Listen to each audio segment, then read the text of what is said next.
आदमी घर आया। उसने अपनी पत्नी का सिर एक मगरमच्छ के मुंह में पाया। यह बहुत डरावना लग रहा था, लेकिन आदमी बिल्कुल भी घबराया नहीं। उसने बस अपनी पत्नी को मगरमच्छ के मुंह से खींचकर बाहर निकाल लिया, क्योंकि वह जानता था कि वह मरने का नाटक कर रही है। हर दिन जब वह काम से घर आता था, उसकी पत्नी मरने का नाटक करती थी। कभी कभी उसकी हत्या कर दी जाती थी, कभी कभी उसका अपहरण कर लिया जाता था, कभी कभी तो उसे एलियंस भी उठा ले जाते थे। अपनी पत्नी के मरने के अजीब अजीब तरीकों का सामना करते करते पति इसका आदी हो चुका था। लेकिन इस दिन आदमी घर आया और उसे पहले अपनी पत्नी दिखाई नहीं दी। इस बार उसकी पत्नी को एक तीर लगा हुआ था। तीर पर एक पक्षी भी था। पति थोड़ा परेशान हुआ, लेकिन उसकी पत्नी बहुत खुश थी। उसने आज के अपने प्रॉप्स कितने यथार्थवादी हैं यह दिखाकर शेखी बघारी, क्योंकि उसकी पत्नी के प्रॉप्स लगातार बढ़ते जा रहे थे। यह जानने के लिए कि क्या हो रहा है, एक पड़ोसी ने जिज्ञासा में कूड़े के डिब्बे में झांका।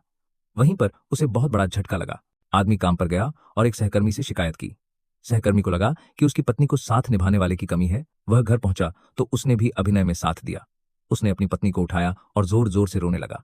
उसे लगा कि इसके बाद उसकी पत्नी रुक जाएगी, लेकिन इसके बजाय वह और भी ज्यादा उग्र हो गई। आदमी आखिरकार और सहन नहीं कर सका।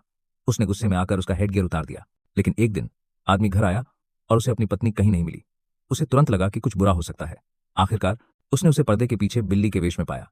आदमी के पास आखिर कोई चारा नहीं था। उसने अपनी पत्नी से पूछा कि वह ऐसा क्यों करती है, लेकिन तभी उसकी पत्नी को एक फोन कॉल आया। उसके पिता अचानक बेहोश हो गए थे। वे अस्पताल गए।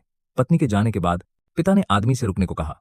पिता ने बताया कि उसकी पत्नी की मां की मृत्यु तब हो गई थी जब वह 5 साल की थी। उसने अपने पिता को हर दिन स्मृति पट्ट के सामने चुपके चुपके रोते हुए देखा था। अपने पिता को खुश करने के लिए बेटी रोज छिप जाती थी और अपने पिता के उसे ढूंढने का इंतजार करती थी। शुरुआत में पिता को यह परेशान करने वाला लगा, लेकिन कुछ समय बाद वह घर लौटने का इंतजार करने लगा। आदमी को अचानक सब समझ में आ गया, क्योंकि उसकी पत्नी ने बहुत कम उम्र में अपनी मां को खो दिया था।